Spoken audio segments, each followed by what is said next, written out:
சுயேட்சையாக இந்த மாவட்டத்திலே நாடாளுமன்றத்தில் சென்றக்கூடியவர்களோடு இணைவதற்கான வாய்ப்பு இருக்கிறது என்று சொல்லி நிறைய உங்களுடைய புகைப்படத்தையும் தகவல்களையும் சமூக வலைத்தளத்திலே பகிர்ந்து கொண்டிருக்கிறார். உண்மையில் என்ன நிலைப்பாடு? தமிழ் தேசிய பாதையில் அவர் தன்னை வழிநடத்தி கொள்ள வேண்டும், அவருடைய நடவடிக்கைகளை மாற்றிக்கொள்ள வேண்டும். அவ்வாறு செய்வாராக இருந்தால் இப்பொழுது நீங்கள் கருணாவோடோ அல்லது இபிடிபியோடு சேர்ந்து தேர்தலில் பயணிப்பீர்களா, அதுக்கு வாய்ப்பு இருக்கிறதா என்று கேட்டால் நான் உடனடியாக சொல்வேன் இல்லை என்று. புலம்பெயர்ந்து வாழ்கிற மக்கள் கொண்டாடுகிறார்கள் அந்த நாடாளுமன்ற உறுப்பினர். பிறகு எப்படி அவர் மாற்றிருப்பார்?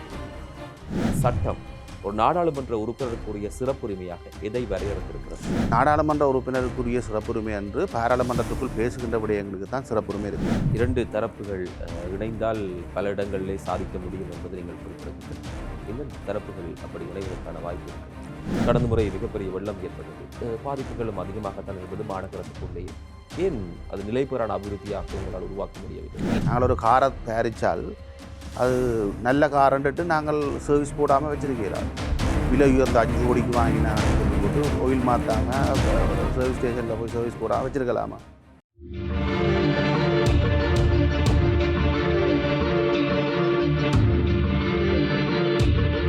வணக்கம் நேயர்களே, இது சக்கரவியூகம் வார்த்தையினும் வாழ்கொண்டு கருத்துக்கள் மோதும் அரசியல் சமர்க்களம். புதிய ஆண்டினுடைய முதலாவது நிகழ்ச்சியிலே சந்திக்கிறோம். பல விஷயங்கள் பேசப்பட வேண்டிய தேவை இருக்கிறது. அரசியல் அரங்கிலே தேசிய அரசியலோடு ஒப்பிடுகிற போது இங்கும் ஒவ்வொரு நாளும் ஏதோ ஒரு விடயம் தொடர்ந்து நிகழ்ந்து கொண்டிருக்கிறது. நாடாளுமன்ற உறுப்பினர்கள் குறிப்பாக இந்த வடக்குக்கு தெரிவு செய்யப்பட்டுள்ளனர். அதில் குறிப்பாக யாழ்ப்பாண தேர்தல் மாவட்டத்தில் தெரிவு செய்யப்பட்டக்கூடியவர்கள் தொடர்பிலே அதிகமான கவனம் இருக்கிறது. அவருடைய செயற்பாடுகள் தொடர்பிலும் மிக முக்கியமாக பேசப்படுகிறது. இப்போது இன்னும் ஒரு விடயம்தான் அதிகமாக இந்த சமூக வலைத்தளங்களிலே பார்க்கக்கூடிய மாதிரி இருந்தது. சில கூட்டணிகள் தொடர்பிலும் அதிகமாக பேசப்படுகிறது. யாழ்ப்பாண மாநகரத்தினுடைய முன்னாள் முதல்வர், கடந்த நாடாளுமன்ற தேர்தலில் போட்டியிடக்கூடியவர் சட்டத்தரணி விஸ்வலிங்கம் மணிவண்ணன் அவர்கள். வணக்கம். வணக்கம். தேர்தலுக்கு பிறகு நாங்கள் முதல்வரையாக சந்திக்கிறோம் நினைக்கிறேன். தேர்தல் எவ்விதமான பாடம் ஒன்றை திரு மணிவண்ணனுக்கு கொடுத்திருக்கிறது? திரு மணிவண்ணனுக்கு மட்டுமல்ல, தமிழ் தேசியம் பேசுகின்ற தரப்புகள் எல்லோருக்குமே ஒரு கனதியான செய்தியை இந்த தேர்தல் கொடுத்திருக்கிறது. என்னை பொறுத்த மட்டிலே 2020ஆம் ஆண்டு பாராளுமன்ற தேர்தலில் அந்த கனதியான செய்தியை கொடுத்திருந்தது. நான் 2020 பாராளுமன்ற தேர்தலுக்கு பின்னர் கூட பல தடவைகளிலே நான் பேசுகின்ற ஒவ்வொரு சந்தர்ப்பங்களிலும் நான் சொல்லிய ஒரு விடயம், தமிழ் தரப்பு ஐக்கியப்பட வேண்டும், ஐக்கியப்படாவிட்டால் தமிழ் தேசியம் சிதைந்து அழியும் என்று. அது மீண்டும் ஒரு தடவை உறுதிப்படுத்தப்பட்டிருக்கிறது. ஆனால் என்னை பொறுத்தவரையில் இந்த தேர்தல் பாடம் கூட தமிழ் மக்களுக்கு அல்லது தமிழ் அரசியல் கட்சிகளுக்கு, தமிழ் மக்களுக்கு அல்ல, தமிழ் தேசியம் பேசுகின்ற தமிழ் கட்சிகளுக்கு அந்த பாடம் இன்னும் விரைப்பாக ஏறவில்லை என்று தான் நான் நினைக்கின்றேன். அவர்கள் தொடர்ந்தும் ஒரு தமிழ் மக்களுடைய தேசிய அரசியலை ஒற்றுமைப்பட்டு முன்னெடுப்பதற்கு தயாராக இருப்பதாக எனக்கு தோன்றவில்லை. தமிழ் தேசியத்தில் இருக்கக்கூடிய சில பேர் வெற்றி பெற்றிருக்கிறார்கள் தானே? அப்படி என்றால் ஒட்டுமொத்தமாக கட்சிகளுக்கு பின்னடைவென்று எப்படி நீங்கள் சொல்லிவிட முடியும்? இல்லை, என்னை பொறுத்த மட்டிலே நீங்கள் வரலாற்று ரீதியாக எடுத்து பார்க்கின்ற பொழுது 2001ஆம் ஆண்டு பாராளுமன்ற தேர்தலிலே தமிழ் தேசிய தரப்புக்கு 16 ஆசனங்கள் கிடைத்திருந்தன. பின்னர் 2004 22 ஆசனங்களை பெற்ற நாங்கள் இன்று 9 ஆசனங்களாக சுருங்கி இருக்கின்றோம். 9 ஆசனங்களாக சுருங்கி இருக்கிறது. ஆக தமிழ் தேசியம் என்கின்ற போது எங்களுடைய பாராளுமன்ற பிரதிநிதித்துவம் வெகுவாக குறைந்திருக்கிறது. அதிலும் இப்பொழுது யாழ் குடாநாட்டை பார்த்தால் பாராளுமன்ற உறுப்பினர்களுடைய எண்ணிக்கை 9 இப்பொழுது 6 இருக்கிறது. அந்த 6இல் 4 தமிழ் தேசியம் பேசாத தரப்புகளுக்கு சென்றிருக்கிறது. 3 சிங்கள தேசிய கட்சிக்கு சென்றிருக்கிறது, 1 சுயேட்சைக்கு சென்றிருக்கிறது. ஆகவே இதை நாங்கள் எவ்வாறு எடுத்துக்கொள்ளப் போகின்றோம்? ஆனால் தமிழ் தேசியம் பேசிய தரப்புகளுக்கு மக்கள் அளித்த வாக்குகள் மிகையானது. 1,30,000க்கு மேற்பட்ட வாக்குகள் இப்பொழுதும் விழுந்திருக்கிறது. 4-5 கூறுகளாக தமிழ் தேசியம் பேசுகின்ற தரப்பு பிரிந்து நின்று இந்த தேர்தலை எதிர்கொண்ட பொழுதிலும் தமிழ் மக்கள் கனதியாக அவர்களுக்கு 1,30,000க்கு மேற்பட்ட வாக்குகளை அளித்திருக்கிறார்கள். ஆனால் ஆசன ரீதியாக தேர்தல் விதிமுறைகளுக்கு அமைவாக ஆசன ரீதியாக நாங்கள் பின்னடைவை சந்தித்திருக்கோம். விகிதாசார ரீதியாக ஆசனங்கள் பங்கிடப்படுகிற போது அதிலே பெரிய விழுக்காடு ஒன்று ஏற்பட்டிருக்கிறது. நீங்கள் சொன்னீர்கள் இதில் ஏதாவது ரெண்டு தரப்பு ஒன்றாக கேட்டிருந்தால் கூட அந்த தரப்பு 3 ஆசனங்களை பெற்றிருக்கு. ஏதாவது 2 தரப்பு என்னை பொறுத்த மட்டிலே. ஆகவே இதிலிருந்து நாங்கள் பாடங்களை கற்றுக்கொள்ளாவிட்டால் தொடர்ந்தும் தமிழ் தேசியத்துக்கு எதிரான தரப்புகள் இந்த மண்ணிலே கால் பதிக்கும். நீங்கள் இந்த ஐக்கியங்கள், கூட்டுகள் அதுக்கு மக்கள் ஒரு செய்தியை சொல்லியிருக்கிறார்கள் என்ற விடயத்தை குறிப்பிட்டீர்கள். அண்மைய நாட்கள் ஒரு 2, 3 நாட்களாக இந்த விடயம் அதிகமாக பேசப்படுகிறது. சுயேட்சையாக இந்த மாவட்டத்திலே நாடாளுமன்றத்துக்கு சென்றக்கூடியவர்களோடு இணைவதற்கான வாய்ப்பு இருக்கிறது என்று சொல்லி நிறைய உங்களுடைய புகைப்படத்தையும் தகவல்களையும் சமூக வலைத்தளத்திலே பகிர்ந்து கொண்டிருக்கிறார்கள். உண்மையில் என்ன நிலைப்பாட்டில் இருக்குது? இல்லை, நான் என்னுடைய ஒரு நேர்காணலிலே என்னை கேட்டிருந்தார்கள், அவரோடு நீங்கள் இணைந்து பயணிப்பதற்கான வாய்ப்புகள் இருக்கிறதா. நான் அதை முற்றுமுழுதாக அவ்வாறான வாய்ப்பை அறவே இல்லை என்று சொல்லவில்லை. அவரை தன்னை தகவமைத்து கொள்ள வேண்டும்.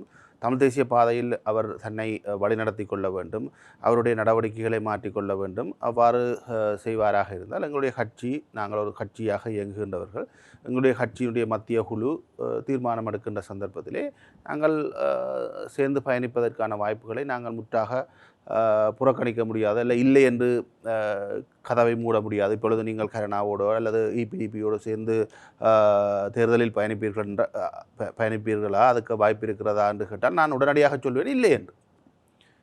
ஆனால் அந்தளவு தூரம் இவருக்கு சொல்ல முடியாது. ஏனென்றால் நான் அதையும் அந்த பேட்டியில் சொல்லியிருந்தேன், வெளிப்படையாக தமிழ் தேசியத்துக்கு விரோதமாக செயற்படவில்லை. ஆனால் அவருடைய செயற்பாடுகள் பல முரண்பாடான விடயங்களாக இருக்கிறது. அல்லது அவர் தன்னை தமிழ் தேசிய பாதையிலே தகவமைத்து கொள்ள வேண்டும், அவ்வாறான நிபந்தனைகளுக்கு அவர் தன்னை மாற்றிக்கொள்வாராக இருந்தால், அவருடைய அணுகுமுறைகளை மாற்றிக்கொள்வாராக இருந்தால், எங்களுடைய மத்திய குழுவும் அதற்கு இணங்குமாக இருந்தால் இணைந்து பயணிப்பதற்கான வாய்ப்புகளை அறவே இல்லை என்று சொல்ல முடியாது என்பதுதான் என்னுடைய கருத்தாக இருந்தது. நீங்கள் தகவமைத்து கொள்ளல் அல்லது முரண்பாடு என்ற விடயங்களை குறிப்பிடுகிறீர்கள். ஆனால் உலகம் பூராக வாழ்கிற மக்கள், குறிப்பாக புலம்பெயர்ந்து வாழ்கிற மக்கள் கொண்டாடுகிறார்கள் அந்த நாடாளுமன்ற உறுப்பினரை தானே. பிறகு எப்படி அவர் மாற்றத்தை எதிர்பார்க்க முடியும்? என்ன மாற்றத்தை அவர் செய்ய வேண்டும் என்று நீங்கள் எதிர்பார்க்கிறீர்கள்? இல்லை, என்னை பொறுத்த மட்டிலே எல்லா இடமும் சென்று எல்லாரையும் ஏசுவது அல்ல அரசியல், அது அல்ல தமிழ் தேசியம், அது அல்ல நாங்கள் எங்களுடைய மக்களுக்கான சேவையை வழங்குகின்ற ஒரு விடயம். மக்களுக்கான சேவை என்றால் மக்களுக்கு விடயங்களை பெற்றுக் கொடுக்க வேண்டும். அந்த விடயங்களை செய்து கொடுக்கக்கூடிய அனைத்து உயர்மட்ட அதிகாரிகளோடும் முரண்படுவதென்பது ஒரு நாளும் இறுதி விளைவாக எந்த நன்மையும் பெற்றுத்தராது என்பதுதான் என்னுடைய கருத்து. ஆனால் அதைத்தானே மக்கள் கொண்டாடுகிறார்கள், வரவேற்கிறார்கள். இல்லை, மக்கள் இன்னொரு கொஞ்ச நாள் பாருங்கள், அதுக்கப்புறம் மக்கள் தெளிவடைவார்.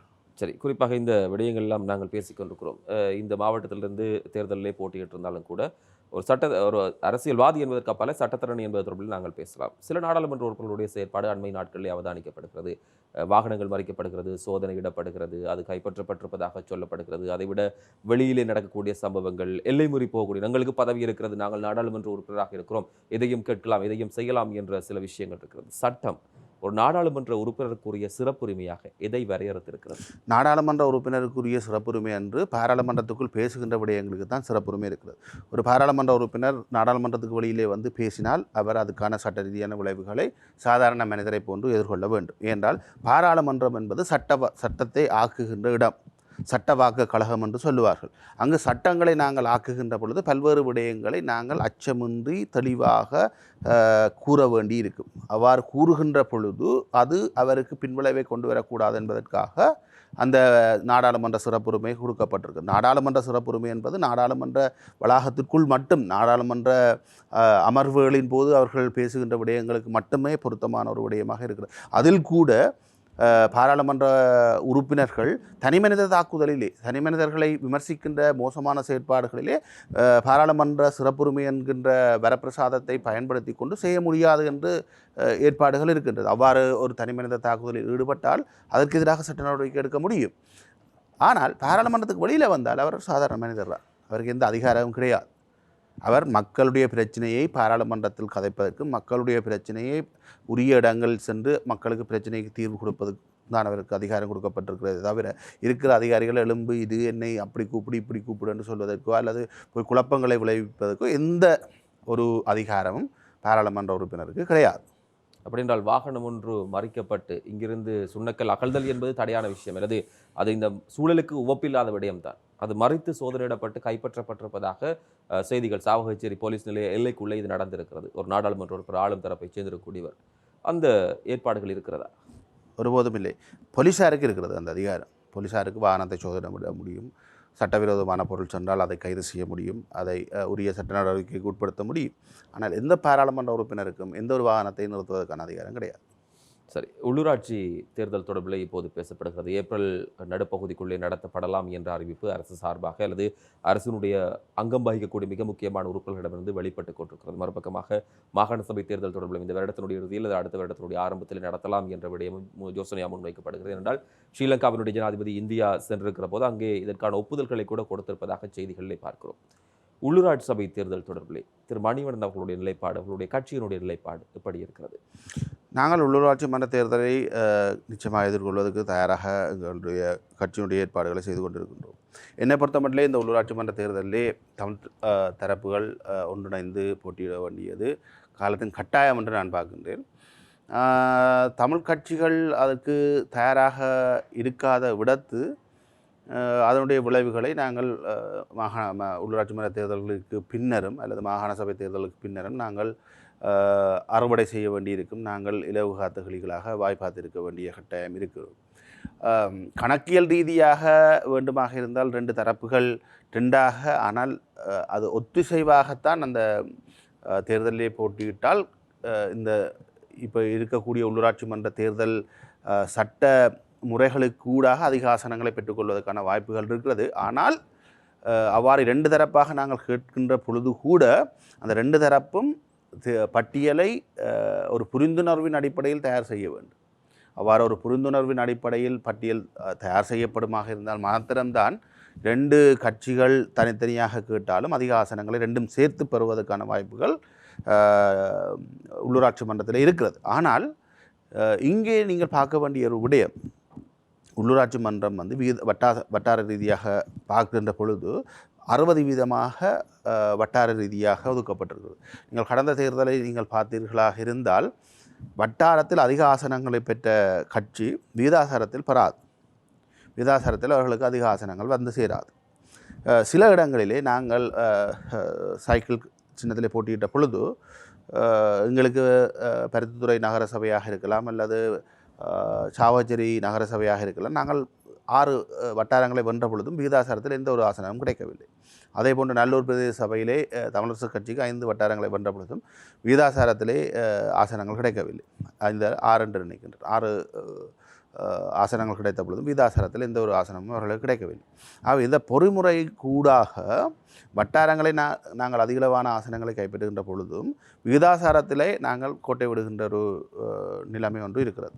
அதை நாங்கள் மாற்றி அமைக்க வேண்டிய தேவைப்பாடு இருக்கிறதாக இருந்தால் நாங்கள் சில உத்திகளை பயன்படுத்தி 2 அணியும் ஒன்றிணைவாக அந்த தேர்தலிலே போட்டியிட்டால் வேட்பாளர்களை நாங்கள் நியமிப்போமாக இருந்தால் நாங்கள் வட்டாரத்திலையும் பெற்று விகிதாசாரத்திலையும் பெற்று அதிகளவிலான ஆசனங்களை பின்னர் தேர்தல் கூட்டு வைப்பதனூடாக செய்ய முடியும். அதை நான் மறப்பதற்கு இல்லை.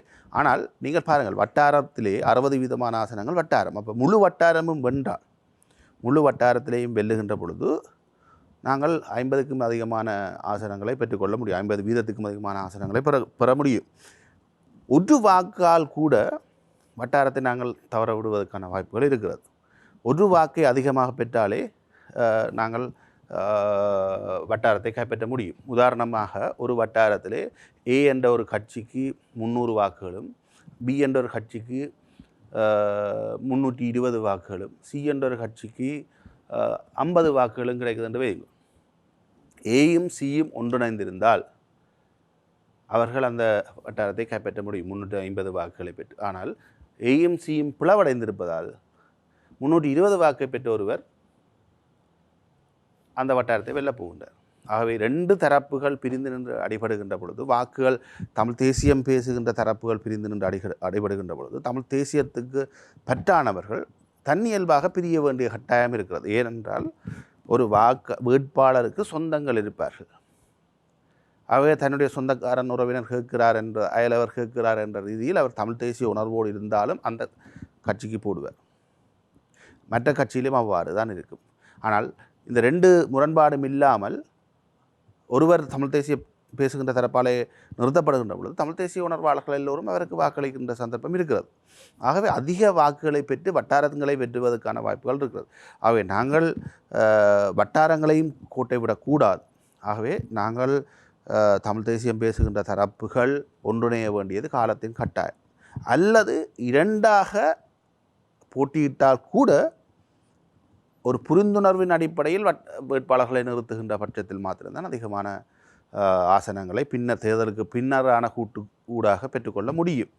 ஆனால் எங்களுடைய நிலைமை அவ்வாறு இல்லை. ஒவ்வொரு கட்சிகளும் ஒவ்வொருவரை விமர்சித்து கொண்டு ஒவ்வொருவரை பிடித்து தின்னுகின்ற விதமாக செயற்படுகின்றோமே தவிர ஒரு புரிந்துணர்வு அடிப்படையிலே செயற்படுகின்ற வாய்ப்பும் இருப்பதாக தெரியவில்லை. கட்சிகளுக்கு இடையில் முரண்பாடு, கட்சிகளுக்கு உள்ளும் முரண்பாடு என்று எங்களுடைய தமிழ் தேசியம் பல கூறுகளாக பிரிக்கப்பட்டிருக்கிறது தான் உண்மை. இரண்டு தரப்புகள் இணைந்தால் பல இடங்களிலே சாதிக்க முடியும் என்பதை நீங்கள் குறிப்பிடுகிறீர்கள். எந்தெந்த தரப்புகள் அப்படி இணைவதற்கான வாய்ப்பு இருக்கிறது? நான் எந்த தரப்புகள் என்று இன்றைய கள யதார்த்தத்தை பார்த்தால் எந்த தரப்பும் சேருவதற்கான வாய்ப்பு இருப்பதாக எனக்கு தோன்றவில்லை. ஆனால் ஏதாவது ரெண்டு தரப்பு சேர்ந்தால் கூட அதிகபட்சமான இடங்களை தமிழ் தேசியம் பேசுகின்ற தரப்பு கைப்பற்ற முடியும். இல்லாவிட்டால் யாழ்ப்பாணத்தில் இருக்கக்கூடிய 17 உள்ளூராட்சி மன்றங்களிலே பலவற்றை நாங்கள் கோட்டை விட வேண்டிய யாழ் மாநகர சபையை கூட கோட்டை விட வேண்டிய நிலைமை ஏற்படுவதற்கான வாய்ப்புகள் இருக்கிறது. நீங்கள் நிறைய பணிகள் செய்திருக்கிறீர்கள் மாநகர சபைக்கு. அப்படி என்றால் ஏன் மாநகர சபையை நீங்கள் கோட்டை விட வேண்டும்? மாநகர மக்கள் அதை உணர்ந்தவர்களாக எனக்கு இந்த கடந்த தேர்தலில் தெரியவில்லை. யாழ் மாநகரத்துக்குள் இருக்கின்ற மக்கள் பெரிதாக எங்களுக்கு வாக்களிக்கவில்லை பாராளுமன்ற தேர்தலில். அவை மக்களுக்கு மறதி இருக்கிறதா அல்லது அதை நாங்கள் செய்த சேவையாக அவர்கள் கருதவில்லையா அல்லது என்ன மக்களுடைய மனநிலையில் இருக்கிறது என்பது எனக்கு புரியவில்லை. ஆனாலும் கூட சில விமர்சனங்கள் மறுபக்கமாக இருக்கிறது. ஒரு விதமான அபிவிருத்தி அல்லது அபிவிருத்தி நோக்கி நகர்கிற போது அது நிலைப்புகராக இருக்க வேண்டும் என்பது எதிர்பார்ப்பு. கடந்த முறை மிகப்பெரிய வெள்ளம் ஏற்பட்டது. பாதிப்புகளும் அதிகமாகத்தான் இருந்தது மாநகரத்துக்குள்ளேயே. ஏன் அது நிலைபெறான அபிவிருத்தியாக உங்களால் உருவாக்க முடியவில்லை? இல்லை, நாங்கள் நிலைபெறான அபிவிருத்தியாகத்தான் செய்தோம். மெயின்டெனன்ஸ்ன்றது கண்டினியூஸாக இருக்க வேண்டும். நாங்கள் ஒரு காரை தயாரித்தால் அது நல்ல காரன்ட்டு நாங்கள் சர்வீஸ் போடாமல் வச்சுருக்க இயலாது. விலை உயர்ந்த 5 கோடிக்கு வாங்கினான்னு சொல்லி போட்டு ஆயில் மாற்றாமல் சர்வீஸ் ஸ்டேஷனில் போய் சர்வீஸ் போடாமல் வச்சுருக்கலாமா? வச்சுருக்க முடியாது. அப்போ ஏன் நீங்கள் இந்த 5 கோடிக்கு வாங்கினான் 10 கோடிக்கு வாங்கினான் அதுக்கும் சர்வீஸ் போடணுமான்னு கேட்க முடியுமா? இல்லை. ஆகவே அந்த காரை சரியாக நாங்கள் பராமரிக்க வேண்டும். அதே போன்று நாங்கள் அபிவிருத்திகளை செய்தாலும் நாங்கள் போனது பின்னர் இருக்கக்கூடிய நிர்வாகம், அரச உத்தியோகஸ்தர்கள் அது சரியான வகையில் தொடர்ச்சியாக பராமரித்திருக்க வேண்டும். ஆனால் அது நடக்காததினால் இந்த பெரிய வெள்ள அனர்த்தத்தை நாங்கள் சந்தித்திருந்தோம். நாங்கள் ஆட்சியிலே மாநகர ஆட்சியில் இருந்து போமாக இருந்தால் இந்த வெள்ளம் மழை பெய்தவுடன் பெய்கின்ற அதிகபட்சமாக மழை பெய்து கொண்டிருக்கின்ற பொழுது வெள்ளமே வரக்கூடாது என்று எதிர்பார்க்க முடியாது. ஆனால் சரியான பொறிமுறை, அது உலக நாடுகளிலேயே இருக்கக்கூடிய மிகப்பெரிய அபிவிருத்தி அடைந்த நாடுகளிலே கூட மழை கடுமையாக பெய்தால் வெள்ளப்பெருக்கு ஏற்படும். துபாயில் கூட நீங்கள் பார்த்திருப்பீர்கள். ஆனால் அங்கே இருக்கக்கூடிய வெற்றி என்ன என்றால் அந்த பொறிமுறை கூடாக மழை நின்று ஒரு குறிப்பிட்ட காலப்பகுதிக்குள் அந்த வெள்ளம் வடித்தோடிவிடும். ஆனால் இந்த முறை நீங்கள் பார்த்தீராக இருந்தால் நல்லூர் பகுதியிலே 2-3 நாட்களுக்கு மேலாக வெள்ளம் தேங்கி நின்றது. அதுதான் துரதிருஷ்டவசமான விஷயம். நாங்கள் மாநகரத்திலே நிர்வகித்து கொண்டிருந்த காலப்பகுதியில் ஒரு சில மணித்தியாலங்களுக்குள் அந்த மழை நின்றவுடன் வெள்ளங்கள் வடிந்தோடினதை நீங்கள் பார்த்திருப்பீர்கள். அதை நாங்கள் தொடர்ச்சியான பராமரிப்பிலே அதை வைத்திருக்க வேண்டும். மழை காலத்திலே நாங்கள் அதற்கான தயார்படுத்தல்களை செய்திருந்தோம். நாங்கள் நேரடியாக வெள்ள வாய்க்கால்களுக்குள் இறங்கி நின்ற விடயங்களை நீங்கள் பார்த்திருப்பீர்கள். மாநகர முதல்வர் அல்லது உறுப்பினர்கள் என்று நாங்கள் பார்த்து கொண்டிருக்காமல் வெள்ளம் வருகின்ற பொழுது ஊழியர்களோடு சேர்ந்து அவர்களை உற்சாகப்படுத்துகின்ற விதமாக நாங்கள் களத்திலே நின்றோம். அவ்வாறான ஒரு நிலைமை இப்பொழுது இருக்கவில்லை. சரி, புதிய ஆட்சி பல்வேறுபட்ட வாக்குறுதிகளை பலதை செய்வோம், ஊழலை கண்டுபிடிப்போம், அவர்களை பிடிப்போம், கைது செய்வோம், இந்த நடவடிக்கையை செய்வோம் என்று சொல்லி இந்த புதிய ஆட்சி வந்தது. ஜனாதிபதி வருகிற போதும் அந்த அலை இருந்தது. அந்த அலையினுடைய தாக்கம் தான் நாடாளுமன்றத்திலும் எதிரொலித்தது. குறிப்பாக ஒரு விகிதாசார தேர்தலிலே அறுதி பெரும்பான்மையோடு அல்லது 3/2க்கு மேற்பட்டிருக்கக்கூடிய பெரும்பான்மையோடு ஆட்சி அமைத்திருக்கக்கூடிய முதலாவது சந்தர்ப்பமாக இந்த ஆட்சிக்குரிய சந்தர்ப்பம் சொல்லப்படுகிறது. இந்த அரசனுடைய நடவடிக்கை ஆரம்பித்து குறுகிய காலம் என்று சொல்லி நிறைய பேர் சொல்லலாம். ஆரம்பித்த உடனே எல்லாத்தையும் செய்யணும் நீங்கள் எதிர்பார்க்கிறது தப்பு என்று நிறைய பேர் சொல்லலாம். இருந்தாலும் கூட இவ்வளவு காலமாக மேற்கொள்ளப்படுகிற இந்த நடவடிக்கைகள் உங்களுக்கு திருப்தி தருகிறதா? இதுவரை நடைபெற்ற விடயங்கள் எந்த விதத்திலும் திருப்தி தருவதாக இருக்கவில்லை. அது தமிழ் மக்களுடைய அரசியல் பிரச்சனையாக இருக்கலாம், அல்லது இலங்கை ஒட்டுமொத்த இலங்கையை பார்க்கின்ற பொழுது அவர்கள் ஊழலை ஒழிப்போம், பொருளாதாரத்தை முன்னேற்றுவோம் என்று சொன்னார்கள். ஆகவே எந்த ஒரு நடவடிக்கையும் அவர்கள் இதுவரை அந்த சரியான பாதையை நோக்கி அல்லது முன்னேற்றகரமான பாதையை நோக்கி அடியெடுத்து வைத்ததாக தெரியவில்லை. ஆனால் நீங்கள் ஏற்கனவே சொன்னது போல ஒரு தரப்பு ஆட்சி அமைத்த உடனே எல்லாம் ஓவர் நைட்டில் எல்லாம் நடக்கும் என்றது நாங்கள் எதிர்பார்க்கக்கூடாது. அவர்களுக்கு இந்த இதுவரை காலப்பகுதி காணாது என்பது என்னுடைய கருத்தாக இருக்கிறது. ஆனால் அவர்கள் எடுத்து வைத்திருக்கின்ற பாதை ரணில் விக்ரமசிங்க சொல்லியிருக்கிறார், தனது பணியை முன்னெடுத்து செல்லுகிறார்கள், தான் செய்தது தான் இவர்கள் செய்து கொண்டிருக்கிறார்கள் என்று சொல்லுகின்றாரே தவிர இவர்கள் ஏதாவது வித்தியாசமாக செய்கின்றார்களா என்றால் என்னை பொறுத்த மட்டிலே இதுவரை அவ்வாறு கண்ணுக்கு புலப்படவில்லை. இவ்வாறு தான் அவர்கள் நாட்டை முன்னகர்த்துவார்களாக இருந்தால் இன்னும் ஒரு அறகலைய வருவதற்கான வாய்ப்பு மிக பிரகாசமாக இருக்கிறது.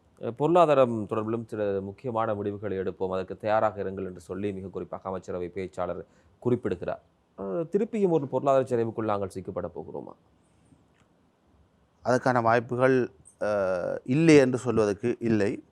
இவர்கள் எவ்வாறு பூகோள அரசியலை கையாளப் போகின்றார்கள், கடன் பொறிமுறைகளை கையாளப் போகின்றார்கள் என்பது தான் அது தங்கியிருக்கிறது. ஏற்கனவே ஜேவிபி என்று சொல்லப்படுகிற இப்பொழுது என்பிபியாக உருமாறி இருக்கின்ற அவர்கள் சீனாவோடு நட்பு பாராட்டக்கூடிய ஒரு சக்தியாகத்தான் பொதுவாக பார்க்கப்பட்டது, இடதுசாரிகள் ஆக பார்க்கப்படுகின்ற ஒரு தரப்பு. ஆகவே இவர்கள் சீனாவோடு தங்களுடைய நட்பை உறுதிப்படுத்த முனைவார்களாக இருந்தால் நிச்சயமாக அது மேற்குலகுக்கும் இந்தியாவுக்கும் சந்தோஷத்தை தருகின்ற ஒரு விடயமாக இருக்கப் போவதில்லை. அது பாரிய அளவிலே பொருளாதாரத்திலே தாக்கத்தை செலுத்தும். எவ்வாறு கோட்டாபாய ராஜபக்சவை இயங்க விடாமல் பொருளாதார ரீதியாக இந்த சர்வதேச சமூகம் முடக்கி வைத்திருந்ததோ அவ்வாறான ஒரு நிலைமையை அனுரகுமார திசாநாயக்காவினுடைய அரசாங்கமும் எடுப்பதற்கான வாய்ப்புகள் இருக்கிறது. ஆனால் அவர்கள் பூகோள அரசியலை சரியாக கையாளுவார்களாக இருந்தால், சீனாவுடன் அவர்கள் அதிகபட்சமாக செல்லாமல் மேற்குலகத்தையும் இந்தியாவையும் திருப்திப்படுத்துவார்களாக இருந்தால், அவர்கள் பொருளாதார ரீதியாகவும் தங்களை பாதுகாத்து கொண்டு இந்த நாட்டை தங்களுடைய ஆட்சியை முன்னகர்த்துவதற்கான வாய்ப்புகள் இருக்கிறது. ஆகவே இது அவர்களுடைய வெளியுறவு கொள்கையிலே பாரிய அளவிலே தங்கியிருக்கிறது.